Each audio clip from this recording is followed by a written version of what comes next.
अगर आइंदा आने वाले दिनों में भी देखा जाए, 1-1.5 साल से आगे देखा जाए, तो क्या एमक्यूएम के लिए फायदेमंद होगा? क्या ऐसी कोई चीज़ है जो पीटीआई उनको नहीं दे सकती, इंश्योर नहीं कर सकती, और ये मुआहिदा वो पीपल्स पार्टी से कर लें तो वो ज़्यादा सेफ होंगे और जिस तरह वो कह रहे हैं अपने वोटर की मकबूलियत उनको मिलेगी?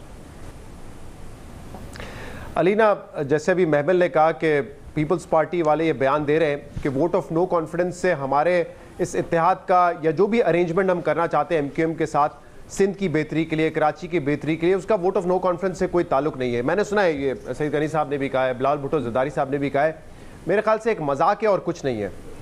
वोट ऑफ कॉन्फिडेंस आया है तभी पीपल्स पार्टी को याद आया कि एमक्यूएम को साथ बैठाएं क्योंकि उनकी ज़रूरत है, उनके साथ उनके नंबर्स चाहिए और इसलिए अभी एहसास हो रहा है कि कराची के लिए हमें कुछ करना है।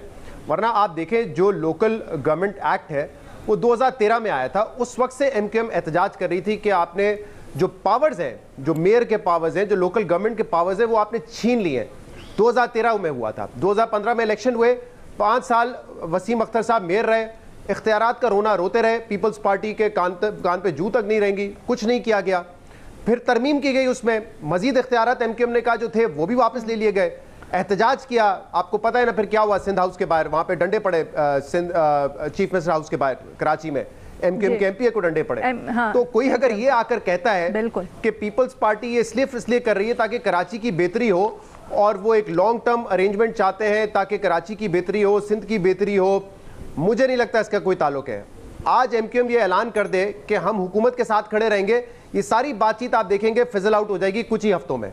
और ये भी आप लिख लें कि अगर एमक्यूएम सपोर्ट करती है ऑपोजिशन को और फिर ये बात आगे बढ़ती है कि ठीक है हम मिलकर काम करेंगे, तब भी आप देखेंगे चंद महीने में दोनों फिर एक दूसरे के सामने आमने सामने खड़े होंगे। एमक्यूएम शिकवा कर रही होगी कि जो वादे किए थे वो पूरे नहीं किए गए और हमसे जो जो चीजें तय हुई थी वो पूरी नहीं की जा रही। ये आप देखेंगे चंद महीने की बात है, एक तरफ चंद हफ्ते हैं, एक तरफ चंद महीने। ये प्रेडिक्शन मेरी नोट करके रख लीजिएगा क्योंकि मुझे नहीं लगता ये नेचुरल इत्तेहादी हैं। आप देखें पंजाब में क्या होता है कि पंजाब में जो हुकूमत बनाता है, लाहौर में भी उनकी एक स्ट्रॉन्ग होल्ड होता है। सिंध में डायनेमिक्स बिल्कुल डिफरेंट है।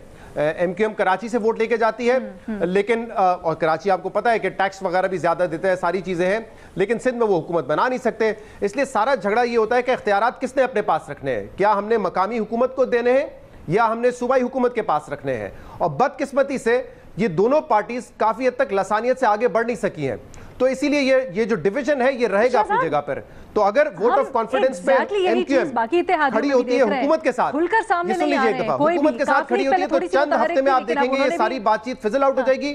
और अगर ऑपोजिशन के साथ खड़ी होती है एमक्यूएम तो आप देखेंगे कि चंद महीने में दोनों आमने सामने खड़े होंगे, एक दूसरे के ऊपर इल्जामात लगा रहे होंगे कि हमने तो ये कर दिया, हमने फलां कर दिया, दूसरी जमात कहेगी नहीं हमने तो दूसरी उसने कुछ नहीं किया है।